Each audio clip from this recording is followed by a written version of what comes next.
CS executive के हम लोग पेपर सॉल्व कर रहे थे दोस्तों। और मैंने अभी तक ओल्ड सिलेबस के जो सॉल्यूशन है ना वो कुछ डाले हैं, और अभी इस वीडियो में ना सीएस एग्जीक्यूटिव न्यू सिलेबस के टैक्स का पेपर मैं सॉल्व कर रहा हूँ। और इनडायरेक्ट टैक्स वाले जो पोर्शन है उसके 50 क्वेश्चन मैं ले रहा हूँ। डायरेक्ट टैक्स में सेपरेट वीडियो में कवर करूँगा। और फॉर योर इन्फॉर्मेशन, मैं इस चैनल पे सभी पेपर्स के सॉल्यूशन अपलोड करूँगा, और सीएस कम्युनिटी के लिए ही ये चैनल है। तो आप चैनल को ज़रूर सब्सक्राइब कर लीजिएगा और वीडियो को दोस्तों के साथ शेयर कीजिएगा। राइट। तो अभी मेरे पास सीएस एग्जीक्यूटिव का दिसंबर 2020 का न्यू सिलेबस का टैक्स का पेपर है, जिसके इंडायरेक्ट टैक्स वाले क्वेश्चन मैं सॉल्व कर रहा हूँ, 50 क्वेश्चन। देखो मेरे पास जो सेट है ना, उसके जो पहला क्वेश्चन है वो आपको अपना पहला क्वेश्चन मैच कर लेना, अकॉर्डिंगली आप आंसर को जो है मैच करते हुए चल सकते हो, ठीक है। सो मेरा जो पेपर है, मेरा जो पास जो पेपर है उसका पहला क्वेश्चन है, special audit of accounts as per section 66 of CGST act shall be carried by dash as nominated by the commissioner, वो shall submit the audit report duly signed within the maximum period of dash inclusive of extended period, right. So ये जो है question ये आया है कि कितने दिन में उसको रिपोर्ट सबमिट करनी होती है। सो 51 में जो होता है चार्टेड अकाउंटेंट और जो है कोस्ट अकाउंटेंट को होती है इसकी पावर, और उनको 90 + 90 180 डेज दिए जाते हैं, टोटल 90 + 90। तो 51 का जो आंसर है वो डी है। क्वेश्चन नंबर 52 है, the central government shall by notification as per section 16 of the UTGST act, ठीक है। तो एडवांस रूलिंग वाला क्वेश्चन है, 52 का आंसर डी है। क्वेश्चन 53 में बेसिकली बेस ईयर 15-16 अगर है तो 1920 की 100 रुपये की क्या वैल्यू होगी 1920 में कॉम्पनसेशन सेस को लेकर। तो 53 का जो आंसर है वो सी है। क्वेश्चन 54, रूल 3(1) जो कस्टम एक्ट का है ना, उसमें सीआईएफ वैल्यू बताई पूछिए कि क्या कंसीडर होगी। तो इसका आंसर है B, FOB value plus cost of freight plus insurance. Question number 55 में बेसिकली हमें क्या निकालनी है, सीआईएफ वैल्यू कैलकुलेट करनी है कस्टम के हिसाब से, ठीक है। तो उसमें ये लिखा होता है कि एफओवी वैल्यू लेनी है और एफओवी वैल्यू का 20% और the actual freight whichever is higher वो लेना होता है इसमें। विच एवर इज़ हायर नहीं, लोअर लेना होता है। तो 55 का जो रहेगा एफओवी वैल्यू 635 है इसकी। आप अगर एक्चुअल फ्रेट देखेंगे तो वो 1,40,000 है, और अगर डीम फ्रेट देखेंगे तो एफओवी वैल्यू का 20% आएगा 1,27,000। तो लोअर हो गया 1,27,000 प्लस 3,000 हमारा इंश्योरेंस चार्जेस है। तो 55 का आंसर है बी। अगर आपको किसी भी आंसर और मेरे आंसर में आपको डिस्कनेक्ट लगता है तो आप कमेंट बॉक्स में मुझसे डिस्कस कर सकते हैं वो, ओके। 56 जो क्वेश्चन है ना, वो बेसिकली अपनी इंपोर्ट की है यूएसए से, तो उसका बेसिकली ट्रांजैक्शन वैल्यू पूछ रहा है पूरा बुक से मैच हो रखा है। मैं आपको बुक का देखिए स्क्रीनशॉट दिखा देता हूँ। ये आपकी टैक्स की बुक है सीएस एग्जीक्यूटिव की। सेम क्वेश्चन यहाँ पे है कि पहले आपको एसेसिबल वैल्यू लेनी है, cost of the machine at the effect. उसके बाद जब आप कॉस्ट ले लेंगे 17,500, उसके बाद ट्रांसपोर्टेशन चार्जेस लेने हैं, हैंडलिंग चार्जेस आपने लेने कंसीडर करने हैं, एफओवी वैल्यू आ गई। उसके बाद आपको इंश्योरेंस का अमाउंट लेना होता है। इंश्योरेंस आ गया, फ्रेट आ गया, आपका बाइंग कमीशन कुछ है नहीं, तो जो आंसर आएगा वो 22927 है, राइट। सो इसका आंसर जो है वो सी है 56 का। 57 में टोटल वैल्यू पूछी है इसमें भी। अगर 57 की बात की जाए ना, 57 में देखिए सीआईएफ वैल्यू कंसाइनमेंट की आपकी 1,00,000 रुपये है। 1,00,000 जो आपकी ये वाली वैल्यू है उस पर आप पहले 37.5% की कस्टम ड्यूटी लगा देंगे, तो 37,500 की कस्टम ड्यूटी आएगी, ठीक है। उसके बाद 10% कस्टम ड्यूटी का 10% सोशल सरचार्ज लगेगा, ठीक है। तो 3750 रुपये आपका सोशल सरचार्ज हो गया। टोटल आपका आएगा 141,250। उसके ऊपर 28% जीएसटी लगेगा 39,550, और 141,250 के ऊपर 60% का आपका कॉम्पनसेशन सेस लगेगा, ठीक है। तो आपकी जो वैल्यू आएगी वो आएगी ए। 57 का आंसर है ए। क्वेश्चन 58, द कस्टोडियन जो होता है वो बेसिकली कौन सा ऑर्डर पास करता है और कौन कितने गुड्स कितने दिन में रिमूव करने के लिए कहता है। 58 का आंसर है डी। क्वेश्चन नंबर 59, कन्वेंस जो होता है वो पोर्ट पे रीच हो जाता है, अनलोड नहीं करते हैं, उसको क्या टर्मिनोलॉजी कही गई है। तो 59 का आंसर है सी, ट्रांजिट। क्वेश्चन 60, ड्यूटी ड्रॉबैक जो है अगर विदाउट पुट टू यूज़ आप कर देते हैं तो कितने परसेंट मिलता है। तो 60 का आंसर है D, 98%। Question number 61, the mechanism of GST council is to ensure. तो 61 का जो आंसर है वो बी है, हार्मोनाइजेशन, और यूनियन फाइनेंस मिनिस्टर चेयरपर्सन होते हैं जीएसटी काउंसिल के। क्वेश्चन नंबर 62 जो आंसर है GST is under 5 legislation which cover integrated tax, compensation central tax, और जो कि ये सारे जो 3 बताए हैं ना, ये सेंट्रल गवर्नमेंट चार्ज करती है। तो 62 का जो आंसर है वो सी है।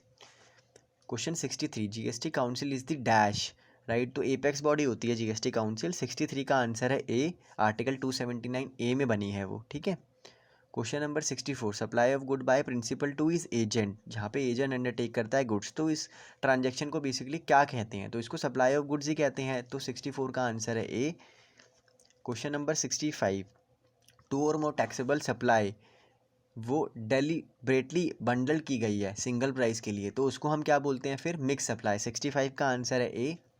क्वेश्चन नंबर 66, वो कह रहे हैं फ्यू एक्टिविटी शेड्यूल 3 में इंक्लूड की गई है। शेड्यूल 3 जो होता है ना, वो बेसिकली नेगेटिव लिस्ट है जीएसटी में ना, जीएसटी नहीं लगता। तो उसके अंदर एक्शनेबल क्लेम्स आपके आते हैं, services from employee to employer भी आता है, और transportation of a deceased person भी आता है। तो 66 का जो आंसर है वो ए है। रेंटिंग ऑफ इमूवेबल प्रॉपर्टी नहीं आता उसमें। क्वेश्चन 67 में बोला है सेक्शन 230 जो कंपोजिट सप्लाई के बारे में डील करता है। सो बेसिकली वो कह रहे हैं कि such person to a recipient, जो टैक्स कंपोजिट सप्लाई में चार्ज किया जाता है वो किस रेट पे किया जाता है? कंपोजिट सप्लाई है, ठीक है ना। सो कंपोजिट सप्लाई में तो क्या होता है कि प्रिंसिपल सप्लाई का टैक्स का रेट देखते हैं हम लोग ना। तो इसका जो आंसर है, इसका आंसर है B, principal supply, right. 68, section 10 जो है वो कंपोजिशन स्कीम से बात करते हैं। तो कंपोजिशन स्कीम की जो लिमिट है वो 1.5 करोड़ है, और स्पेशल कैटेगरी स्टेट के लिए 75 लाख। तो 68 का आंसर है डी। क्वेश्चन नंबर 69 में बेसिकली आपको बताया गया है कि एक पैक था कॉस्मेटिक का, उसमें हेयर ड्रायर, टूथपेस्ट, ये सारी चीज़ें डाली गई हैं, और इसकी टोटल वैल्यू 2400 है। तो जीएसटी उस पर कितना चार्ज होगा? देखिए ये ना मिक्स सप्लाई है, क्योंकि इसमें डिफरेंट डिफरेंट काइंड की चीज़ें उसमें पैक की गई हैं, तो ये कंपोजिट सप्लाई है नहीं। और मिक्स सप्लाई में रूल क्या होता है कि जो हाईएस्ट रेट ऑफ टैक्स होता है वो लगता है। यहाँ पे हाईएस्ट रेट ऑफ टैक्स है 28%। तो 69 में आपको 2400 को 28% से इंटू करना है, 672 आपका आंसर आएगा। 69 का आंसर है सी। क्वेश्चन नंबर 70 में बोला है कि ये person opting to pay tax as per section 10 composition levy की, उसको फिर कौन सा फॉर्म फाइल करना होता है अपने इंटीमेशन देने के लिए, जो स्टॉक इंटीमेशन वो देता है? तो 70 का आंसर है सी, जिसमें जीएसटी CMP 3 उन्हें फाइल करना होता है। क्वेश्चन नंबर 71, ये कह रहा है central government is being satisfied, जब पब्लिक इंटरेस्ट में ये ज़रूरी है कि सेक्शन 11 में एग्जाम्पशन देना, तो वो एग्जाम्पशन कैसे देती है सेंट्रल गवर्नमेंट ना? तो बाय नोटिफिकेशन आती है वो, ठीक है। तो 71 का जो आंसर है वो ए है। क्वेश्चन 72, द लायबिलिटी टू पे GST would depend on the mechanism, right. So mechanism जिसमें रिसीवर को पे करना होता है, जिसमें सप्लायर को पे करना होता नहीं है जीएसटी, रिसीवर को पे करना होता है। जो सप्लायर रजिस्टर नहीं होता उस केस में, तो उसको हम क्या बोलते हैं? तो उसको हम बोलते हैं रिवर्स चार्ज मैकेनिज्म। 72 का आंसर है बी। क्वेश्चन 73, सो बेसिकली इसमें ये पूछा है कि जो नीचे सप्लाई बताई गई है ना, उसमें से एग्जाम्प्ट सप्लाई कौन सी है, ठीक है। तो ब्रांडेड डाटा पहला है। ब्रांडेड डाटा, देखिए जो अनब्रांडेड डाटा होता है ना, वो होता है एग्जाम्प्ट सप्लाई, ब्रांडेड डाटा नहीं होता है। सर्विसेज बाय पोस्ट ऑफिस भी नहीं होती है exempt supply. Services by IRDA, SEBI, RBI और EPFO ये कवर है। तो 73 का जो आंसर है वो हमारा सी है। क्वेश्चन नंबर 74 में बोला गया है द सप्लाई ऑफ गुड्स और service both under the CGST और UTGST एक्ट, जहाँ पे location of supplier and the place of supply are in the different state या फिर डिफरेंट टेरेटरी, तो उसको हम क्या बोलेंगे? तो डिफरेंट स्टेट में अगर होता है ना, तो वो हमेशा क्या होती है? इंटर स्टेट सप्लाई होती है, ठीक है। तो 74 का आंसर है ए। क्वेश्चन 75 में एक ये पर्सन है कि अनरजिस्टर्ड है, लखनऊ में रहते हैं, इन्होंने इवेंट मैनेजमेंट की सर्विस ली है कंपनी की जो दिल्ली में रजिस्टर है। इनके बेटे की मैरिज है, सन की मैरिज है, जो जयपुर में होगी। तो उसके लिए प्लेस ऑफ सप्लाई पूछ रहे हैं, और टैक्स कौन सा चार्ज किया जाएगा ये पूछ रहे हैं। अब क्योंकि ये रजिस्टर्ड पर्सन है, तो इसमें प्लेस ऑफ सप्लाई के हिसाब से जहाँ पे इवेंट हुआ है वो आपका प्लेस ऑफ सप्लाई होगा, और अकॉर्डिंगली टैक्स चार्ज किया जाएगा। तो यहाँ पे जो इवेंट हुआ है वो हुआ है जयपुर में, तो इसका आंसर होगा 75 का डी, जयपुर, ठीक है। अगर ये रजिस्टर्ड पर्सन होते ना, तो लखनऊ होता है इसका place of supply, location of the receiver, right. Question 76 में फिर प्लेस ऑफ सप्लाई का क्वेश्चन है कि place of supply passenger transport service के केस में क्या होता है अगर रजिस्टर्ड पर्सन को दी है? देखिए अगर सर्विसेज आपने रजिस्टर्ड पर्सन को दी है ना, तो हमेशा फिर location of such registered person ही होता है। तो 76 का जो आंसर है वो बी है। क्वेश्चन 77 में एक कंपनी है, उन्होंने फैक्ट्री बीकानेर गुड सप्लाई करे, और जो गुड्स हैं वो रिमूव हुए फैक्ट्री से 9 सितंबर को और डिलीवर हो गए 15 सितंबर को सामने वाली पार्टी को। उसका इन्वॉइस हमने 18 सितंबर को रेस कर दिया और जो पेमेंट है वो हमारी आई है 20 अक्टूबर को। हाँ, तो टाइम ऑफ सप्लाई पूछ रहा है कि इस केस में टाइम ऑफ सप्लाई क्या होगा, राइट। तो टाइम ऑफ सप्लाई इस केस में होगा द डेट ऑफ इनवॉइस। तो 77 का जो आंसर है वो हमारा है ए, 18 सितंबर। क्वेश्चन 78, टाइम ऑफ सप्लाई पूछा है रिवर्स चार्ज मैकेनिज्म में क्या होती है टाइम ऑफ सप्लाई ना, आरसीएम के केस में। तो आरसीएम के केस में जो 3 चीज़ें बताई गई है ना, ए बी सी, इनमें से जो भी अर्लीस्ट होता है ना वो टाइम ऑफ सप्लाई होती है। तो 78 का आंसर आपका डी है। क्वेश्चन 79, एडवांस मिला है 75,000 रुपये का 25 अगस्त को, जो सर्विस प्रोवाइड करेंगे आप 12 सितंबर को। टोटल वैल्यू 3 लाख की है और 75,000 आपको एडवांस मिल चुका है। अब आप जानते होंगे कि एडवांस ऑफ सर्विसेज के केस में होता क्या है, जिस दिन आपको एडवांस मिलता है उसी दिन टैक्सेबल हो जाता है, राइट। सो इसका जो आंसर है वो सी है कि 25 अगस्त को तो 75,000 रुपये टैक्सेबल हो जाएंगे और बैलेंस पेमेंट तब टैक्सेबल होगा जब आपको मिला है। क्वेश्चन नंबर 80, नंदिता ने एक वाउचर लिया शॉपर स्टॉप से जिसकी वैल्यू थी 11,000 रुपये।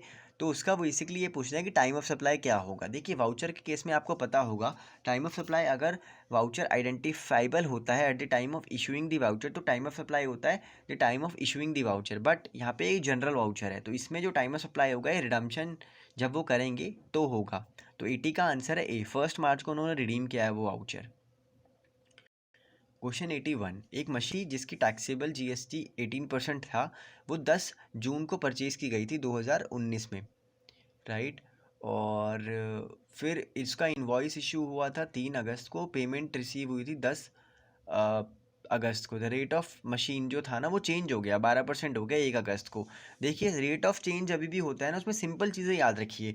3 हमारे इवेंट होते हैं, पहला होता है द सप्लाई ऑफ गुड्स या सप्लाई ऑफ सर्विसेज, दूसरा होता है पेमेंट रिसीव्ड और तीसरा होता है इनवॉइस।